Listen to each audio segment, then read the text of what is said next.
প্রায় 7 জন উপদেষ্টা আজকের মিটিংয়ে ছিলেন। 7 জন উপদেষ্টা বলেছেন, অনুরোধ করেছেন যে আমরা যেন শান্ত থাকি। আমরা তো শান্ত, তাবলিগ তো কাজই শান্তির কাজ। আমি একটু বলি, হ্যাঁ, আপনারা কে তাবলিগের হক পথে, কে বেহক পথে, এটা বোঝার জন্য এতটুকু যথেষ্ট। আমরা তো কারোর প্রতি হামলাও করিনি, কাউকে খুনও করিনি। যারা 2 বার মানুষ খুন করে, তাও ঠান্ডা মাথায়, এরা আবার কিসের তাবলিগের কথা বলে? এগুলো পরিকল্পনারই অংশ। আমরা মনে করছি এটার পিছনে বড় কোনো ষড়যন্ত্র আছে এবং বাংলাদেশকে একটা অশান্তি করা এই মুহূর্তে, যাতে সরকার বেকায়দায় পড়ে, রাষ্ট্র বেকায়দায় পড়ে। কারণ আমরা এই যারা এই কাজগুলো করেছে, আমরা গত ফেসিবাদের আমলে দেখেছি, তারা আমাদেরকে বলতো আমরা পাকিস্তানি, তারা আমাদেরকে বলতো আমরা হেফাজতি, তারা আমাদেরকে বলতো সরকার বিরোধী, এগুলা বলে কিন্তু তারা আওয়ামী লীগের কি সুবিধা নিয়েছে। এখন তারা এই কাজগুলোই করছে। সুতরাং এটার পিছনে বড় ধরনের কোনো ষড়যন্ত্র থাকতে পারে। আজকের সিচুয়েশনের পরে আমরা যতটুকু ইনফরমেশন পাচ্ছি, এই মুয়াজ বিন নূর সহ অনেকে বাংলাদেশ ছেড়ে ইন্ডিয়ায় চলে যাওয়ার প্ল্যান আছে। তো এক্ষেত্রে আপনাদের চাওয়াটা কি স্বরাষ্ট্র মন্ত্রণালয়? না, আমাদের তো চাওয়া, আমি বললামই যে তারা যেহেতু সরাসরি পালিয়ে যাওয়ার সরাসরি মানে উস্কানিদাতা, এবং তাদের বক্তব্য তারা 2 দিন আগে ব্রিফ করেছে, স্ট্যাটাস দিয়েছে, সাংবাদিকদের মিডিয়া জানিয়েছে যে তারা দেখে ছাড়বে, কেমন হবে। এগুলো তো মানে একদম প্রমাণাদি প্রকাশ্য। এরপরেও যদি তাদেরকে গ্রেফতার করা না হয়, ওবায়দুল কাদেরের মতো তারাও পালিয়ে যেতে পারে, তাহলে এটা রাষ্ট্রের জন্য একটা বড় ব্যর্থতা। তো আমরা এখন কি আপনারা চাচ্ছেন সরকার যতক্ষণ গ্রেপ্তার না হবে ততক্ষণ গোয়েন্দা সংস্থা এবং প্রশাসন তাদের নজরদারিতে রাখুক? অবশ্যই অপরাধী পার পাবে কেমনে? অবশ্যই তাদেরকে গ্রেফতার করতে হবে, আইনের আওতায় আনতে হবে। এরাও তো মুসলমান, আমরাও মুসলমান। আমি একজন মুসলমান, আপনি একজন মুসলমান হিসেবে চিনি, আমরা সবাই জানি আপনাকে।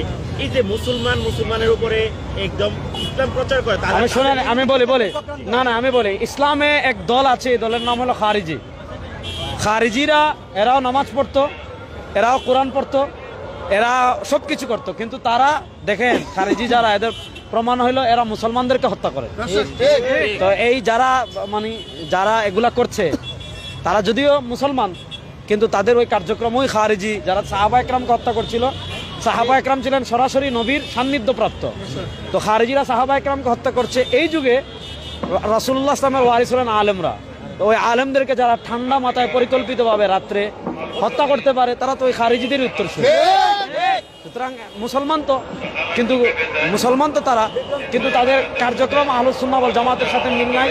তাদের নেতা সাদ সেও পথভ্রষ্ট, তাদেরকে যারা অনুসরণ করে তারাও পথভ্রষ্ট।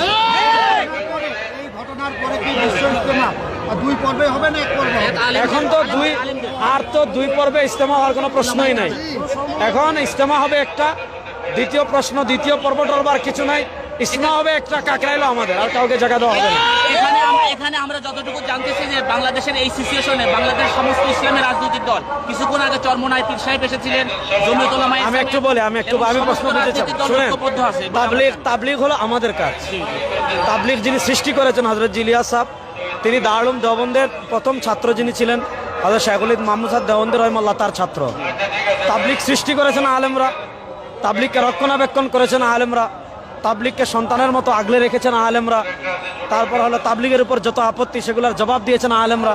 সুতরাং তাবলীগের সংকটে আমাদের রাজনৈতিক প্ল্যাটফর্ম ভিন্ন হতে পারে, এটা স্বাভাবিক, রাজনৈতিক প্ল্যাটফর্ম ভিন্ন হবে, কিন্তু তাবলীগ যেহেতু আমাদের সবার কাজ, তাবলীগের যে কোনো সংকটে আমরা সেরাম আছি, থাকবো ইনশাআল্লাহ।